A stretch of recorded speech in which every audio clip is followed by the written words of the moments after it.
She said it in front of everyone. The whole room froze, except her.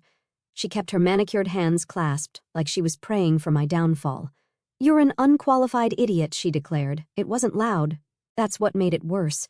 Alyssa didn't need volume. She weaponized calm the way some people weaponize knives, silent, precise, and just deep enough to hit something vital. She said it with the same tone you'd use to ask for oat milk in your coffee. HR was on the Zoom call, along with my entire project team. Nobody spoke. Nobody blinked. The only sound was someone awkwardly clearing their throat, followed by the muffled tap of someone turning off their camera. I didn't flinch. I smiled, nodded, and wrote it down. That was day 34. Let me rewind. On day 1, she introduced herself by letting me know she didn't believe in onboarding. She said it builds dependence and told me if I couldn't figure things out by osmosis, corporate life wasn't for me. She wore stilettos in a cubicle office and quoted Joe Rogan unironically. I should have run. On day 7, she joked that I looked like someone who peaked in high school. On day 12, she told me my voice was grating and suggested I try being softer if I wanted to get promoted. On day 18, she asked if I was one of those girls who cries in their car after meetings. I was, but not for the reason she thought. Every insult, every sideways glance, every Slack message that said, when I didn't reply within 3 minutes, it all went into the file. I had folders within folders, timelines, spreadsheets, voice memos, security footage, timestamps. I knew her tells. When she lied, she touched her necklace. When she was about to unload on me, she smiled too wide.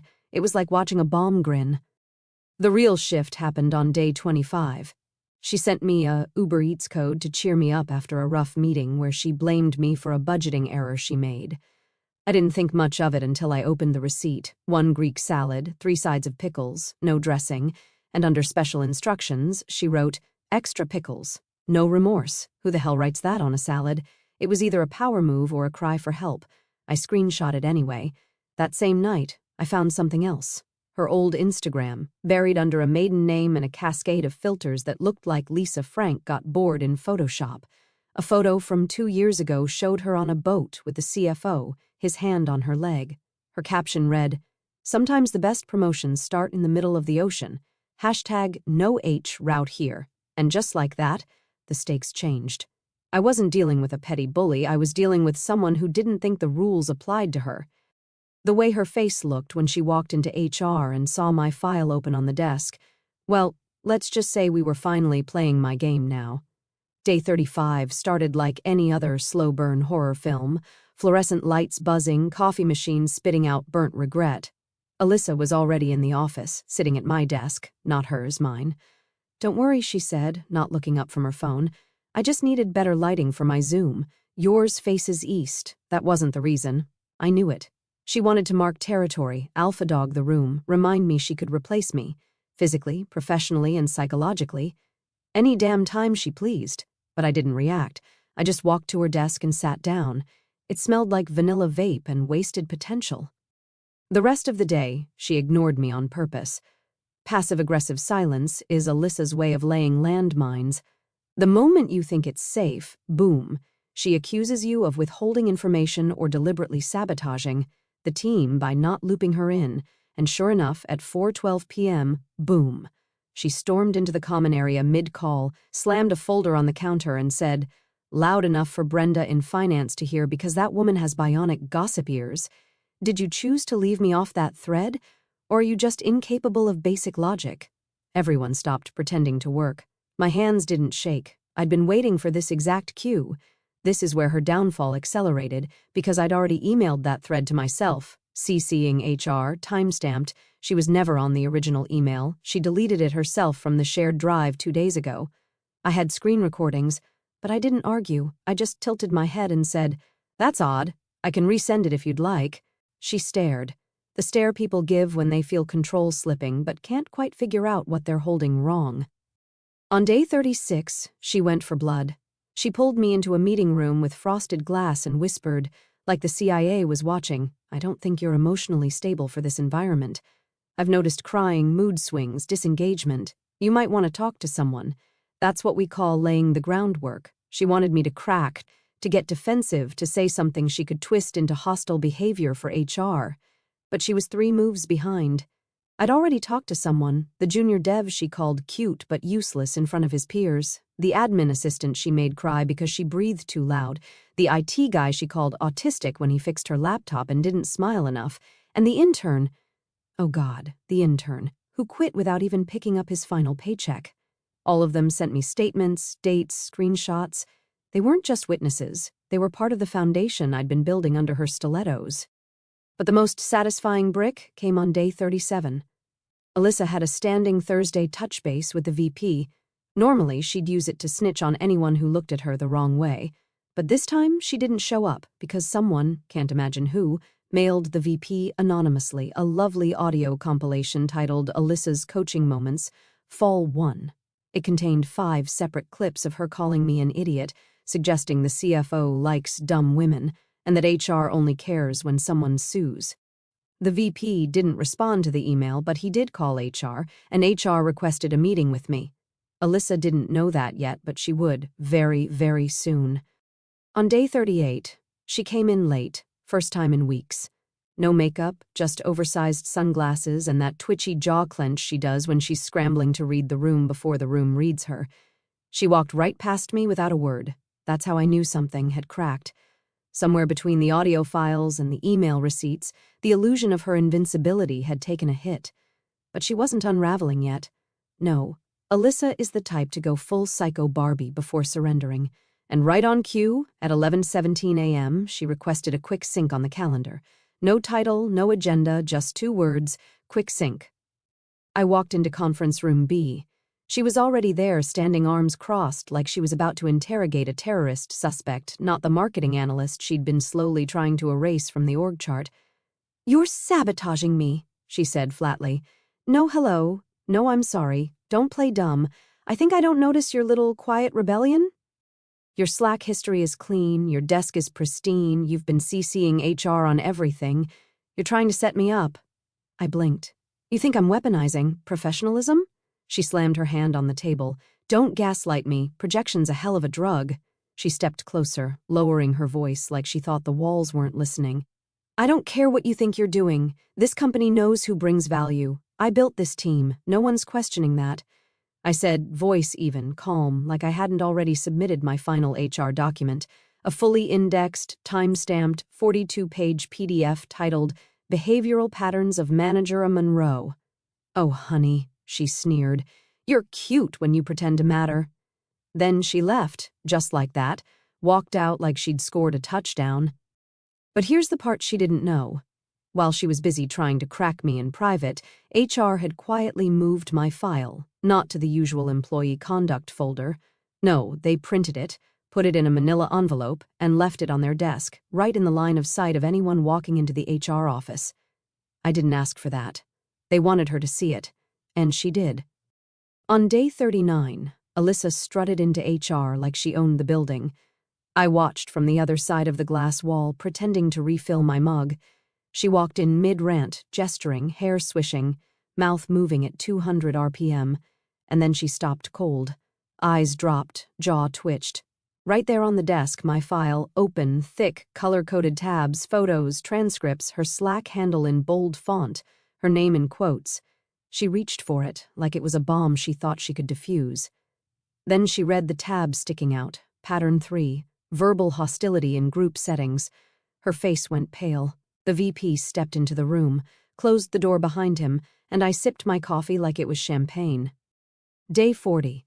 The office felt off, too quiet, like someone had vacuumed the tension out of the carpet and pumped in fake calm. Alyssa didn't show up. No 7 a.m. calendar changes, no. "Can we hop on a quick call pings at 11:50, 8 p.m. Just silence, which, from her, was louder than anything. People noticed. Brenda from finance whispered in the break room, "Did she quit?" Dion from legal just muttered, "Something's coming. I can feel it. And me?" I kept working, smiling, forwarding those final, polished project notes to HR, tying up every loose end like I knew they'd be reviewed by legal. Because they would. Because Alyssa was still fighting. She sent one final email that night, BCCing everyone I ever worked with on the team. The subject line, "Let's be honest about performance." 4 paragraphs of corporate poison. She didn't mention my name directly, she was smarter than that. But she eluded. Oh, did she elude? Some people lack initiative, some analysts can't keep up with leadership demands. Not everyone is cut out for high-performance environments. It was a slow bleed of venom disguised as a reflection. But here's the thing, she forgot who she was playing with. At 9:14 p.m., 34 minutes after her email went out, a reply-all chain began. The first was small, just a former intern. I once watched you call someone a PMS baby for missing a deadline after a miscarriage. Maybe reflect on that. Then came Daniel from IT, Alyssa. Didn't you get drunk at last year's holiday party and tell Sarah she had childbearing hips built for mediocrity? No performance issues here, just memory loss. Then they piled in. By midnight, 15 separate responses had stacked, each one dragging a skeleton out of her walk-in closet. The HR director herself stepped in at 12:27 a.m. to say, "Thank you, everyone, for your transparency. We take workplace culture seriously and are reviewing all reports. In the meantime, please refrain from public discourse. My office is open tomorrow for in-person discussions." Translation, they were preparing the axe. Day 41. I was called into HR again, but this time it wasn't just a meeting, it was a review board. VP, HR lead, a compliance officer I'd never met before but who had a file with Alyssa's name printed in caps on the front. I didn't even need to bring my evidence, they already had it. The HR lead looked up at me and said, "We want you to walk us through what happened on day 12. So I did. Then day 18. Then day 25. They took notes, asked follow-ups, cross-checked timestamps. When I mentioned the Uber Eats receipt, the compliance officer laughed, real, actual laughter, and then she said, "That aligns with her previous behavior." Previous. That was the word that stopped me. Wait, has she done this before? They didn't answer directly, but the VP folded his hands and said, "Let's just say you're not her first idiot. You're just the first one who built a case like a damn lawyer." I walked out of that room not just validated. I walked out dangerous, because I knew she didn't know what I knew. By day 42, she'd learned just how much I'd taken from her. Day 42, she was back, waltzed into the office like nothing had happened, full war paint, heels, lashes, blazer so stiff it could have stood on its own. She didn't look at anyone. Didn't have to. That silence, the one she used to command like a symphony of fear, it was gone. People saw through it now, saw through her. She walked in expecting a standing ovation and got head nods so weak they looked like early Parkinson's. And then she saw me. I was at my desk, sipping tea, like I hadn't spent the last 6 weeks documenting every psychological paper cut she ever gave me. She froze, eyes narrowed, that predator stare, the one that used to make interns cry. But something was different this time. She looked confused, like the lion finally realized the gazelle had grown fangs. She didn't say a word. I just smiled, clicked send on one last document. It wasn't to HR, it was to the board.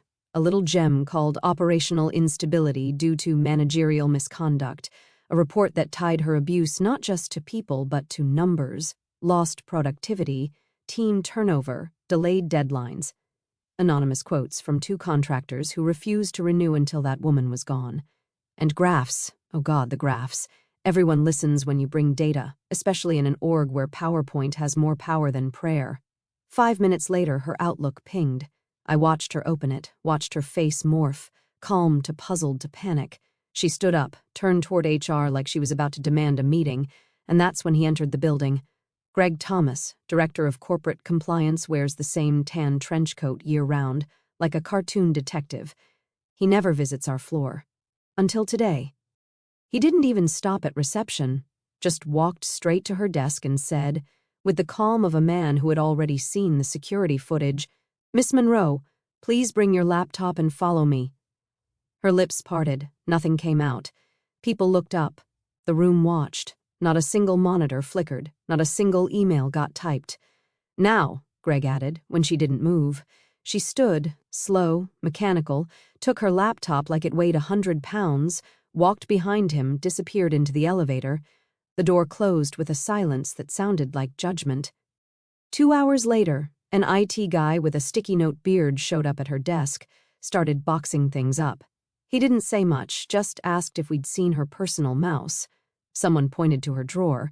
He nodded, tossed it in the box with a lava lamp, 3 expired Luna bars, and a mug that said, "I make the rules." It felt sacred, like watching an exorcism in real time. By 4:30 p.m., a new calendar invite went out, team meeting, mandatory, hosted by HR, subject line, reset and renewal. But the best part? The final Slack message she ever sent. We all saw it. It pinged right before they disabled her account. To those who supported me, thank you. To those who betrayed me, I know who you are. No punctuation, just rage. She wanted it to land like a threat. It read like a eulogy. Day 43. We all expected HR to come in with donuts and damage control, maybe one of those fake team-building exercises where you write affirmations on sticky notes and pretend Karen from accounting didn't just publicly torch her keyboard last month. But no. HR walked in like they'd been waiting for this moment, like they'd been held hostage by Alyssa for years, and the hostage negotiator had finally arrived. First to speak was Angela, head of People Ops, in her usual cardigan, and I just ran a marathon, but for policy changes energy. We understand there's been a culture of intimidation, she began, locking eyes with no one but meaning everyone. Effective, immediately, we're restructuring management protocols. Anonymous reporting will now be real-time, and no one is above accountability. Someone actually clapped, a single, slow clap. It was Devon from Legal. Brave man. Angela continued, but I barely heard it. My phone buzzed. New email from Greg Thomas, subject, follow-up, private. I clicked it open, read it once, then again. He wanted me to meet him, not at HR, not even on company property, but off-site, neutral ground, a coffee shop on Ian Pine, 7 p.m. sharp. Said he had one final request. That night, I walked in to find him already sitting there, trench coat still on, black coffee untouched. He slid a folder across the table. "I'm not supposed to show you this," he said, voice low, like we were trading state secrets instead of post-burnout paperwork. "But you deserve to see the full picture. Inside, Alyssa's file, not mine, pages of prior incidents, 6 internal complaints, 3 exit interviews mentioning her by name, 2 probationary notes, a formal warning from 18 months ago where she was told any further misconduct would trigger termination proceedings. But somehow, she'd survived it all.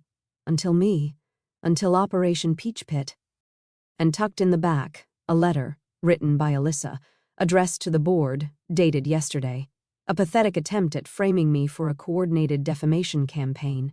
She used phrases like targeted harassment, emotional manipulation, and my personal favorite, weaponized femininity, like she was pitching a Lifetime movie where she was the victim. Greg raised an eyebrow. Sound familiar? She tried to pre-accuse me, I said. She knew the noose was tightening, he replied, tried to flip the narrative before the hammer fell. He leaned forward. We're pursuing legal steps now. You'll be contacted as a formal witness. I stared down at the folder. All that power she had, and in the end, it came down to a paper trail and her own damn ego. Ever try this on anyone above her? I asked. Greg cracked the smallest smile. Let's just say, not the first she tried to climb over, and she forgot that ladders go both ways. I left the coffee shop that night with my head high and my name cleared, in ink, not whispers. But it wasn't over yet, because on day 44, Alyssa came back. Not through the front door, through legal. Day 44, the sun hadn't even cleared the skyline when legal dropped the bomb. My inbox pinged at 6:12 a.m. Subject line, notice of retaliatory allegations, immediate attention required. Sender, external counsel. Alyssa had lawyered up. You ever get an email that makes your hands go numb? I sat there, toothbrush hanging out of my mouth, half-dressed, reading words like wrongful character assassination and malicious corporate sabotage. She accused me of weaponizing mental health culture, of staging incidents, colluding with HR to construct a false narrative for personal gain. She even said I had a vendetta because she gave me a poor performance review. Babe, I was the only one on the team who never got a review because she forgot to schedule it. But she didn't stop there. She named me as the reason she was forced to resign.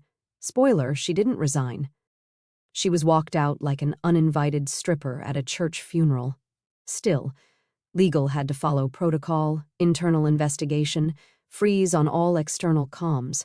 I couldn't talk to my team, couldn't touch my inbox history. They even disabled my Slack access for neutrality. I was cut off from the very fortress I built. And yet, I wasn't scared. Not anymore, because she just made her final mistake, going loud in a room where everything was recorded. Day 45. They called it an adjudication panel. 3 people in a glass room with laptops and faces like unpaid grief counselors. I sat across from them while Greg slid a printed packet across the table. Evidence dossier, not mine, hers. Page 1, screenshot of her Slack message about firing slow thinkers by attrition. Page 2, audio recording of her mocking the intern's stutter during a Zoom call. Page 4, a time-stamped screen grab of the extra pickles. No remorse Uber Eats receipt, still iconic. But then, page 12, that's where things went nuclear. It was a photograph, a printed-out Instagram story buried deep in her private burner account. It was a photo from 3 months ago, taken inside a closed-door strategy meeting. She wasn't supposed to have her phone. She wasn't supposed to be taking pictures of whiteboards filled with client data. Caption read, "When the CEO talks like he's the only man in the room, hashtag dumb money, hashtag he stutters too." The man she was mocking? The founder. It was over. Even the panelists sat back, like they just witnessed a public execution in HD. Greg didn't even say anything, just slowly turned to me and asked, "Would you like to respond to her claims?" I leaned forward, tapped the file. "Everything you need is in there. But for the record, if standing up to a tyrant counts as character assassination, maybe the character deserved to die." He chuckled. Even the panelist with the mustache cracked a smirk. Day 46, they cleared me completely. No further review, no marks, no pending, no HR babysitter to monitor team dynamics, just clean, cold vindication. But Alyssa? She didn't go down quiet. She filed one last complaint to the press, some second-rate workplace gossip blog with a title like Corporate Hellscapes and Chardonnay. They published it verbatim, her unhinged manifesto about toxic empathy culture and ungrateful subordinates with TikTok mentalities. It backfired beautifully. The comment section turned against her like a pack of caffeinated wolves. Former coworkers chimed in, so did ex-managers. Someone even said she stole toner cartridges and resold them on Facebook Marketplace. And then, the final blow, the company's LinkedIn page posted a quote that same afternoon, "The best leaders don't threaten, they listen."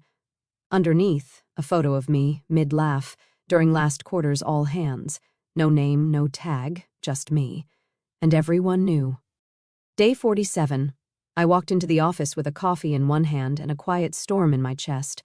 Her desk was gone, not boxed up, not reassigned, just removed, as if the floor had decided to cleanse itself of the rot. But the real closure didn't come from the silence. It came at 3:11 p.m. My phone buzzed, unknown number. I almost didn't answer, almost. But some part of me, the part that had smiled through meetings while being skinned alive with corporate microaggressions, needed to hear it. "Alyssa Monroe has listed you as a professional reference, a woman's voice, clipped and suspicious." I blinked. "Excuse me?" She applied for a position with our firm. "You were listed as her direct report." Oh, Alyssa. She was still trying to climb, still pretending the fall never happened, like she could rewrite her legacy with a fresh coat of lipstick and a different HR contact. The silence on the line stretched. The woman was waiting, so I gave her what she wanted. Alyssa is memorable. She has a very distinct approach to leadership. Pause. In what way? She believes in motivation through intimidation, builds morale by removing it, delegates accountability, and hoards credit. But she's very consistent. The woman coughed. I could hear her typing. "Would you rehire her?" I laughed. Quiet, honest, sharp. "Only if I'm running a revenge-themed escape room." She chuckled. Noted. Click. Day 50. I got a promotion. Director of Analytics. They didn't announce it with champagne or speeches. Just a quiet update to the org chart, my new title in black font where hers used to be. I kept my same desk, same chair, same mug with the chipped rim, because I didn't need to take her throne. I survived it. And when people pass my desk now, they nod with something different in their eyes. Not pity, not awkward solidarity, but respect. Alyssa? Last I heard, she was selling leadership webinars on LinkedIn, $10 a seat, 0 attendees, but me? I go home on time. I sleep like a stone, and sometimes, when I'm sipping tea at midnight, I whisper those 3 little words that started it all. "You're an idiot." No, Alyssa, I'm the idiot who took notes.